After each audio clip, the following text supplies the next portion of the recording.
오늘은 10월 14일 호세아 11장 1절부터 11절입니다.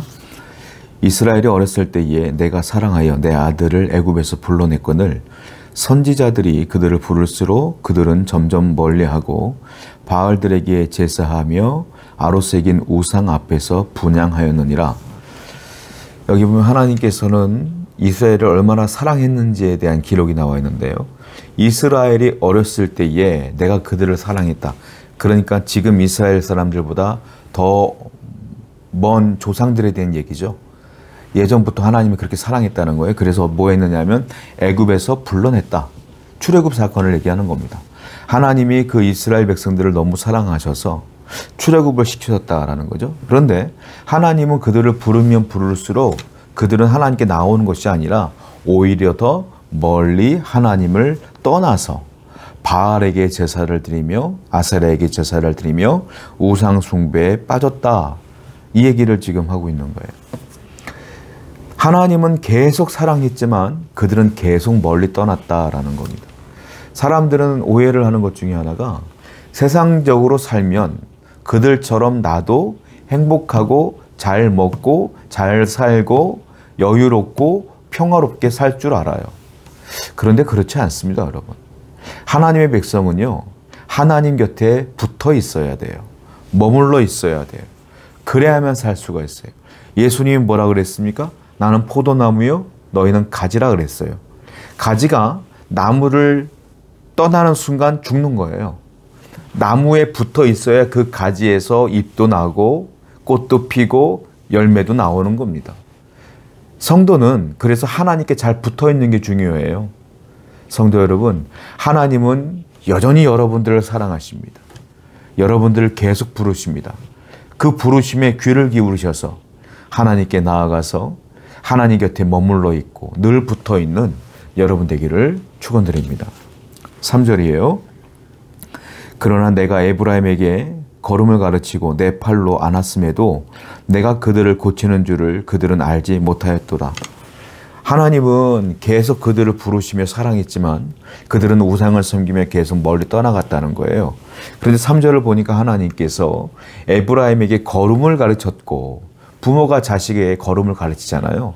그것처럼 애쓰며 계속 쳐다보면서 시선을 놓치지 않고 그들을 보호하며 사랑했다는 것이죠. 또 내가 그들을 고쳤다, 내 팔로 안았다 이렇게 말하고 있어요. 내가 그들을 늘 팔로 안아줬고 그들을 늘 고쳐주며 그들을 보호했는데도 불구하고 이스라엘 백성들은 그걸 알지 못하더라 이 말이에요. 깨닫지 못했다는 것이죠. 하나님의 사랑의 끈질김을 볼 수 있어요. 우리 같으면 누가 내가 호의를 베풀었는데 그걸 거부하면 어떻게 돼요? 나도 싫죠. 나도 더 하고 싶지가 않잖아요. 그런데 하나님은 그들을 계속 부름에도 불구하고 그들은 바알을 섬겼단 말이에요. 그럼에도 불구하고 걸음을 가르치고 안아주며 그들을 고쳤다. 하나님의 사랑이 얼마나 끈질긴가가 나타나요. 그런데 또 다른 것이 있죠. 인간들도 참 끈질기다. 그 끈질긴 사랑을 계속 거부하고 있는 이스라엘 백성들의 모습을 볼 수가 있어요. 여러분, 중요한 게 있습니다. 이 하나님의 사랑을 깨닫느냐, 지금 이스라엘 백성들처럼 알지 못하느냐가 우리의 삶에 큰 영향을 끼친다는 거예요. 하나님의 사랑을 늘 깨닫는 자는 늘 감사할 수밖에 없고 그 은혜에 감격할 수밖에 없어요. 그런데 하나님의 사랑을 깨닫지 못하는 사람들은 늘 하나님 곁에서 멀리 떠나갈 수밖에 없는 거예요. 엄청난 차이예요. 성도 여러분, 우리는 하나님의 사랑을 매일매일 깨닫는 영적인 민감함을 가져야 될 줄 믿습니다. 하나님은 여러분들의 아침에 일어나서부터 주무실 때까지 매일매일 돌보셔요. 세상 사람들 보십시오. 여러분들 인생이 얼마나 허무합니까? 잠을 자다가 돌아가시는 분들 많아요. 하루 출근하고 올게, 학교 다녀오겠습니다 해놓고 사고 당해서 돌아가시는 분들 많아요. 오늘 하루 괜찮은 줄 알았는데 어떤 정말 심각한 바이러스에 걸려서 갑자기 병실에 들어가는 분들도 굉장히 많아요. 그럼에도 불구하고 하나님이 여러분들을 지키시며 걸음을 가르치시며 안으시며 고친다는 사실을 매일매일 깨달으며 사셔야 돼요. 그럴 때 감사가 나옵니다. 오늘도 하나님의 은혜를 깨닫고 감사하시는 여러분 되기를 축원드립니다. 4절에 내가 사랑의 줄 곧 그 사랑의 줄로 그들을 이끌었고 그들에게 대하여 그 목에서 멍에를 벗기는 자같이 되었으며 그들 앞에 먹을 것을 두었도다. 그들은 애굽 땅에서 되돌아가지 못하겠거늘 내가 돌아오기를 싫어하니 아수르 사람이 그 임금이 될 것이라.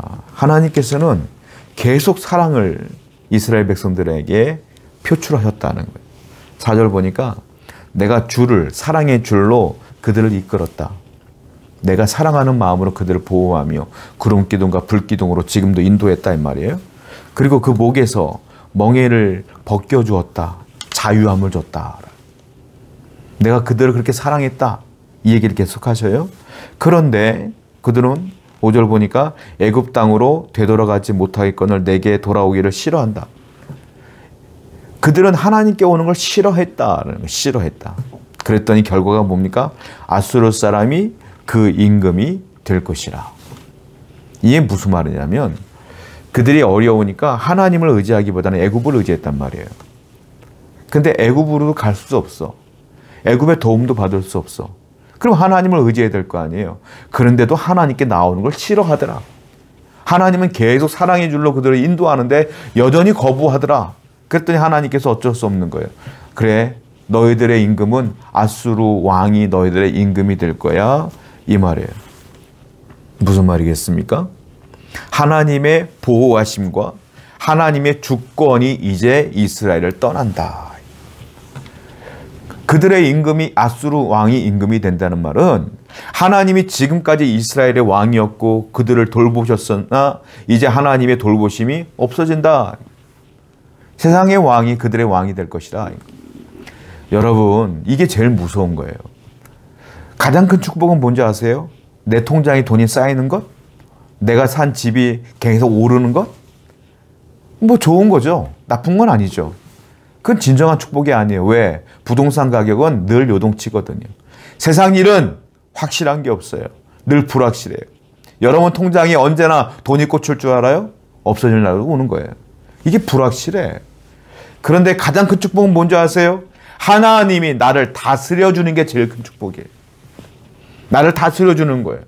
나를 다스려주시면 내가 부족한 것이 있으면 하나님이 채우실 것이고 내가 함정에 빠질 것 같으면 하나님이 다른 길로 인도해 주실 것이며 위기를 만나면 건져내어 주실 것이기 때문에 그래요. 이 하나님의 주권이 이제 이스라엘을 떠난대요. 그들이 하도 죄를 짓고 우상을 섬기며 하나님을 떠나니까 이제 너희들의 왕은 아수르가 될 것이다. 이방 나라의 왕이 될 것이라. 전쟁으로 패배하여 그들의 노예가 된다는 거예요. 성도 여러분, 하나님이 우리를 놓기 전에 되돌아오셔야 됩니다. 빨리 회개하셔야 돼요. 죄를 멀리 하시고 하나님만 바라보셔야 돼요. 하나님의 경고의 불이 반짝반짝 울립니다. 빨리 그것을 알아차셔야 돼요.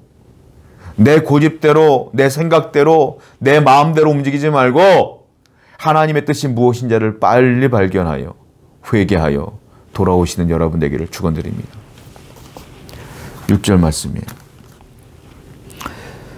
칼이 그들의 성읍들을 치며 빗장을 깨뜨려 없이 하리니 이는 그들의 계책으로 말미암습니다.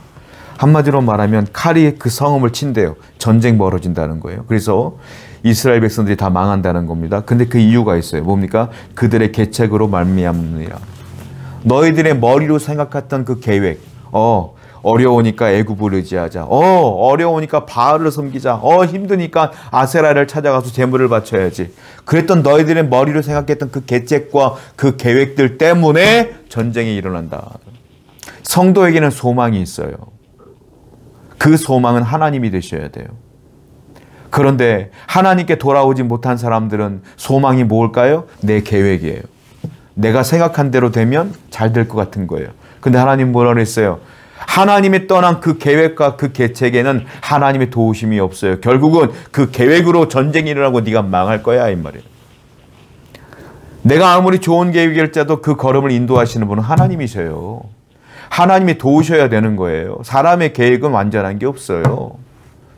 하나님이 인도하시는 대로 순종하는 게 행복인 줄로 믿습니다. 오늘도 우리의 소망은 나의 계획이 아니라 우리의 소망은 살아계신 하나님이 우리의 소망임을 알아서 언제나 하나님 말씀을 따라 순종하여 복종하며 하나님만 사랑하는 여러분 되기를 축원드립니다. 기도하겠습니다. 오직 하나님의 말씀에 순종하고 하나님을 소망을 두며 하나님의 그 끈질긴 사랑을 깨달아 늘 회개하여 하나님께 돌아가는 자가 될 수 있도록 인도해 주옵소서. 예수님의 이름으로 기도드렸습니다. 아멘.